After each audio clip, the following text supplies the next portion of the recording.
Assalamualaikum warahmatullahi wabarakatuh. Selamat pagi. Melanjutkan kembali ya. eh, Pada pertemuan ini kita membahas tentang strategi mitigasi. Oh ya, saya sapa dulu ya. Selamat pagi. Selamat menjalani puasa Ramadan kedua ya. Mudah-mudahan tetap semangat ya, seperti itu. Dan tentunya sudah sarapannya malah sangat pagi sekali ya, sebegitu. Sahur, jadi otomatis kalau misalnya pagi-pagi masih semangat ya untuk kuliah. Oke, pada pertemuan keempat ini kita membahas tentang strategi mitigasi.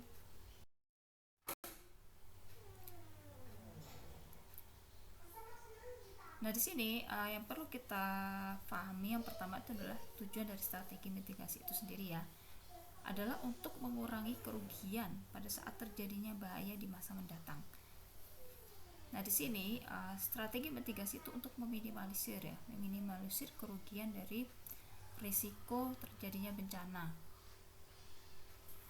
atau terjadinya bahaya begitu. Kan sebagian kita tahu ya, bahwa bencana, khususnya untuk bencana geologi, itu biasanya mengalami perulangan di suatu daerah begitu.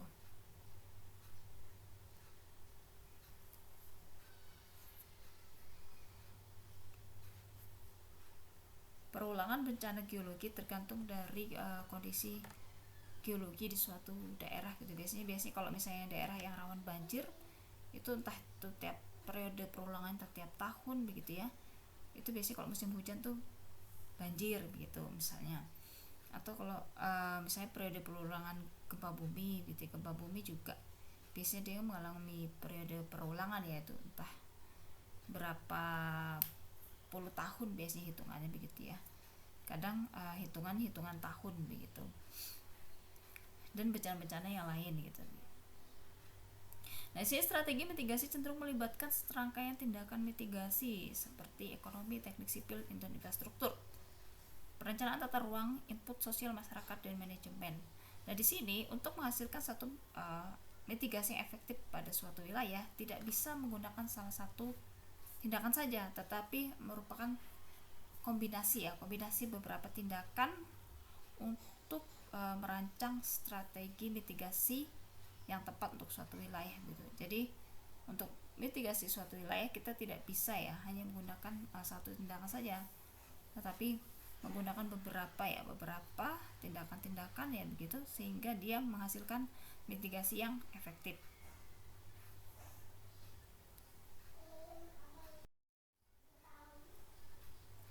Di sini seperti tadi ya dikatakan bahwa tujuan dari strategi mitigasi itu untuk meminimalisir dari resiko kerugian. Risiko kerugian yang pertama itu adalah tujuan strategi mitigasi primer, kemudian yang kedua sekunder. Nah, di sini tujuan primer ya dari pelaksanaan strategi mitigasi itu adalah yang pertama adalah upaya untuk keselamatan manusia itu sendiri, terutama untuk menyelamatkan dari tragedi kematian dan juga cedera atau luka-luka. Karena kita sadari bersama namanya sebuah bencana ya, terutama bencana geologi begitu, akan menimbulkan kerugian, kematian dan juga luka-luka, terutama untuk gempa ya. Biasanya gempa kita banyak yang meninggal gitu begitu, atau banjir juga begitu, dan juga banyak yang luka-luka. Tsunami juga begitu ya. Kemudian yang tujuan dari sekundernya itu adalah untuk meminimalisir ya risiko kerugian dari infrastruktur dan juga ekonomi. Nah, infrastruktur di sini diutamakan infrastruktur yang berhubungan dengan ekonomi, seperti industri ya, industri atau fasilitas umum ya, seperti misalnya rumah sakit dan sekolah dan sebagainya. Dan juga tentunya juga untuk meminimalisir kerugian ekonomi ya.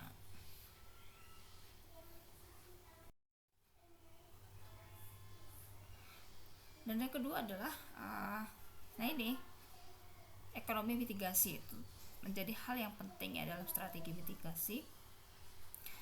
Nah, di sini penerapan strategi mitigasi di setiap negara ya itu berbeda-beda tergantung dari kondisi ekonomi negara tersebut.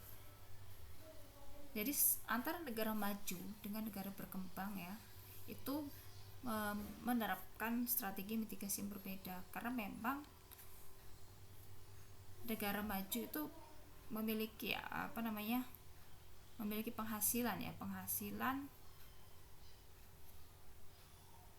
per tahun ya, penghasilan per tahun suatu negara itu besar ya, begitu biasanya kalau negara maju, sehingga dia dalam strategi mitigasi itu cenderung pada strategi penerapan alokasi budget gitu. Jadi dia memang mengalokasikan ya dana negara yang besar guys ya, yang besar untuk strategi mitigasi yang komprehensif ya begitu.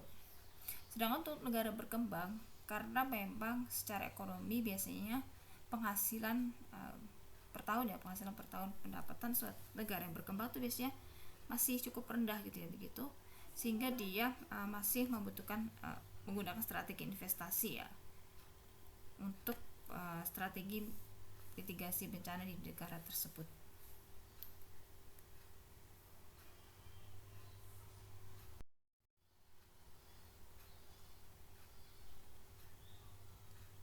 Nah, di sini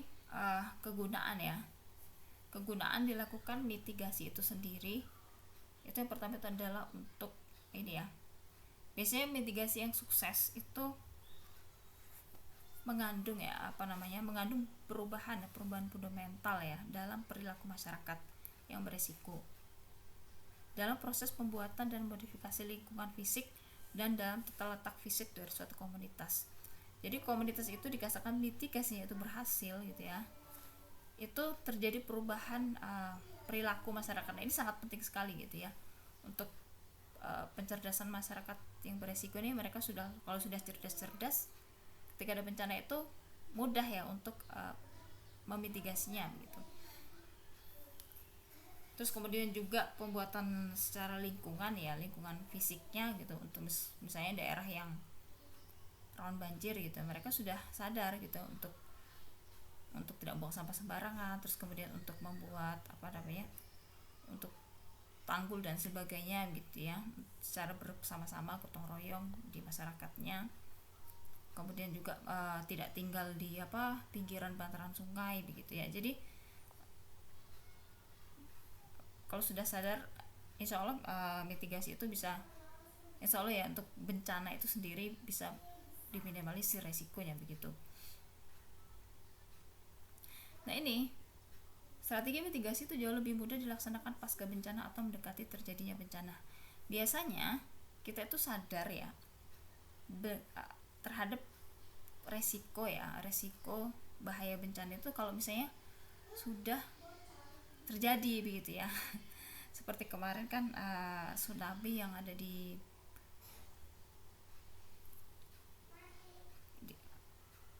lokasi Banten dan sekitarnya di Selat Sunda begitu kan, itu terjadi cukup heboh pemasangan alat dan sebagainya ya, pemetaan dan sebagainya itu setelah terjadi bencana tersebut gitu ya. Dan memang sih sebenarnya dari BMKG sudah memberikan peringatan ya sebelum bencana itu terjadi ya, tapi tapi belum begitu maksimal gitu ya untuk kesadaran di masyarakatnya begitu ya, dan juga mitigasinya belum terlalu kencang ya, maksudnya kalau misalnya belum terjadi bencananya itu ya. Kita lihatlah di beberapa lokasi ya di Indonesia itu memang begitu gitu. Kalau sudah terjadi bencana tuh pasti jadi lebih pemasangan early warning system dan sebagainya itu lebih diutamakan dan diperhatikan gitu ya. Walaupun sebenarnya mitigasi itu seharusnya dilakukan sebelum bencana itu terjadi ya, untuk supaya nggak rugi dulu gitu ya, baru mitigasi itu kuat dilakukannya. Tapi rata-rata kebalikan ya khusus di Indonesia juga begitu ya. Kalau sudah bencananya terjadi baru belum semua stakeholder itu perhatian gitu ya untuk memberikan mitigasi di wilayah tersebut ya.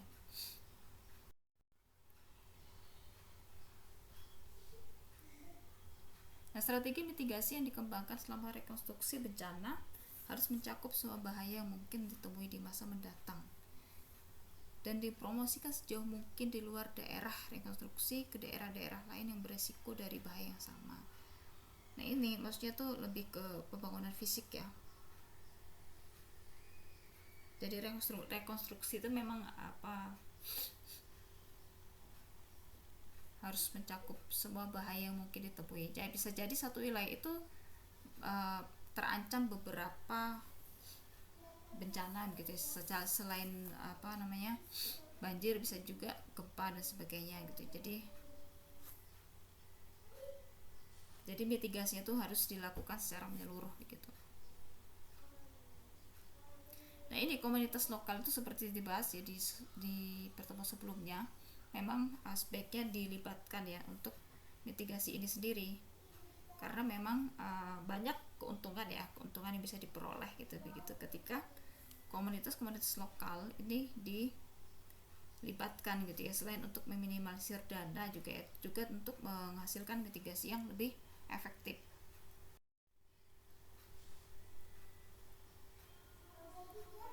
Dan kemudian juga untuk ketika kita menerapkan satu strategi mitigasi yang cocok, yang pas, juga harus dilihat dari pertimbangan biaya dan manfaatnya. Nah, sebagai walaupun kita bukan ahli ekonomi, kita pasti ingin menggunakan biaya yang kalau bisa minimalisir tapi manfaatnya tuh besar ya, dan juga berprinsip pada sustainable development ya. Jadi untuk keberlangsungan di masa yang mendatang itu panjang gitu.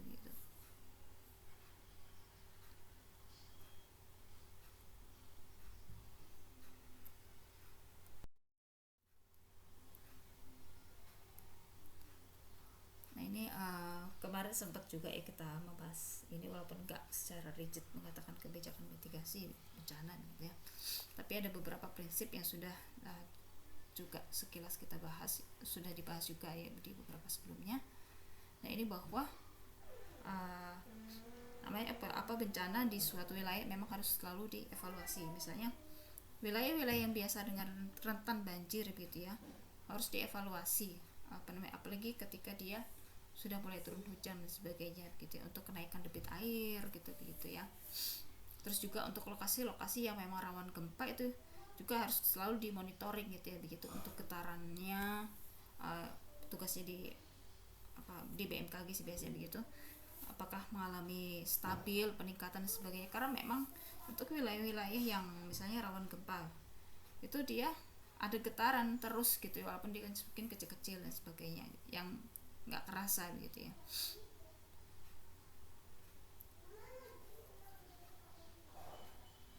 Nah, di sini untuk mitigasi memang harus selaras atau satu persepsi antara pemerintah ataupun masyarakatnya begitu. Nah, ini kemarin sudah kita bahas ya, kalau bahwa namanya strategi atau upaya untuk mitigasi bencana itu mendahulukan daerah yang rentan ya, atau paling beresiko apabila bencana geologi itu terjadi. Nah, untuk preventif ini kita juga sudah membahas ya untuk kemarin sebelumnya, bahwa upaya preventif bisa dilakukan untuk bencana yang non geologi ya. Tapi kalau misalnya untuk bencana geologi, kita lebih menggunakan bukan pencegahan ya, karena memang peristiwa geologi itu tidak dicegah gitu, tapi bagaimana untuk mengurangi resiko kerugian gitu. Nah, di sini mitigasi bencana memang harus melibatkan seluruh stakeholder ya, agar dia menghasilkan mitigasi bencana yang sukses ya begitu. Tidak bisa hanya sebagian-sebagian saja, tapi harus seluruh stakeholder, baik itu dari pemerintah ya, aparat, dan juga kelompok masyarakat. Nah, di sini selanjutkan untuk strategi mitigasi bencana geologi ya. Nah, kita sebagai seorang kebumian ya, geofisika, yang bisa dilakukan, kita masuk ke strategi yang pertama itu adalah pemetaan ya begitu. Biasanya untuk kemudian pemantauan untuk lokasi-lokasi yang biasa terjadi bencana itu dipantau. secara periodik gitu ya. Kemudian informasi baik itu dalam media elektronik ya, maupun media cetak begitu.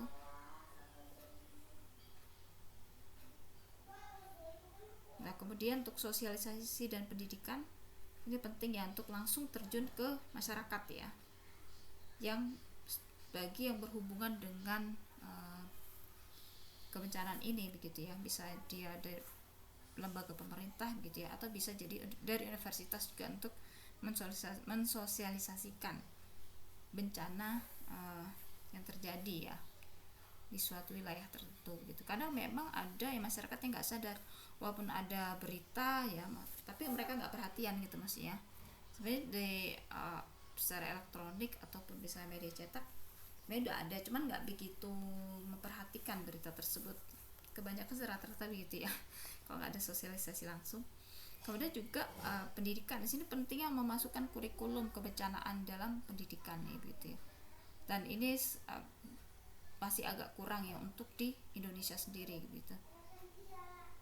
Misalnya seperti tanggap bencana dan sebagainya itu masih cukup kurang gitu ya, terutama untuk wilayah-wilayah yang ada di agak desa gitu ya, masih agak pelosok gitu, cukup kurang.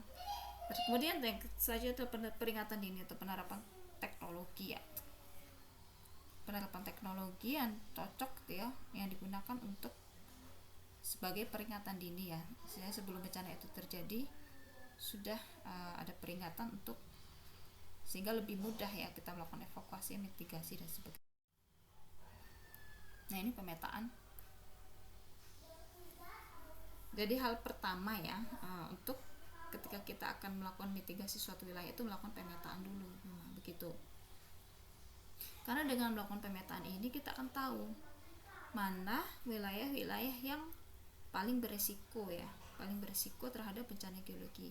Apakah wilayahnya itu cukup luas atau cuman sedikit misalnya yang yang berisiko tinggi, yang lainnya sedang gitu ya begitu, atau yang resiko tingginya banyak, kemudian yang resiko sedang rendah, yang tidak beresiko itu sedikit.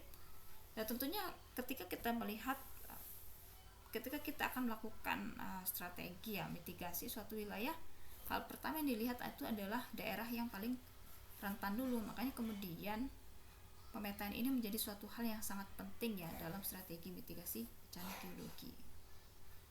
Kemudian yang selanjutnya adalah pemantauan secara rutin ya di suatu wilayah yang mengalami bencana begitu, secara periodik lah begitu. Nah, ini sudah saya jelaskan tadi penyebaran informasi cetak ataupun elektronik begitu. Karena memang cukup efektif ya untuk penyebaran informasi melalui media elektronik dan media cetak ini, terutama untuk media elektronik di televisi begitu.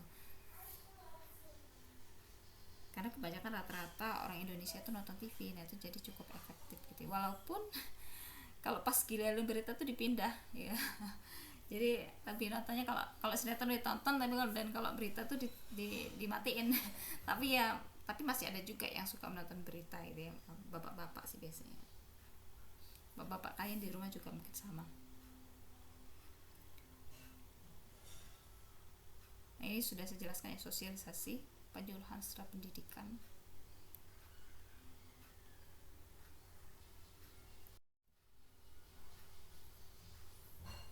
Nah, peringatan dini ya, sudah sebelum terjadinya bencana, jadi lebih untuk siap-siap gitu ya, terutama untuk tsunami gitu ya, sangat penting sekali gitu. Tsunami dan longsor sih yang sangat perlu ya untuk early warning system gitu.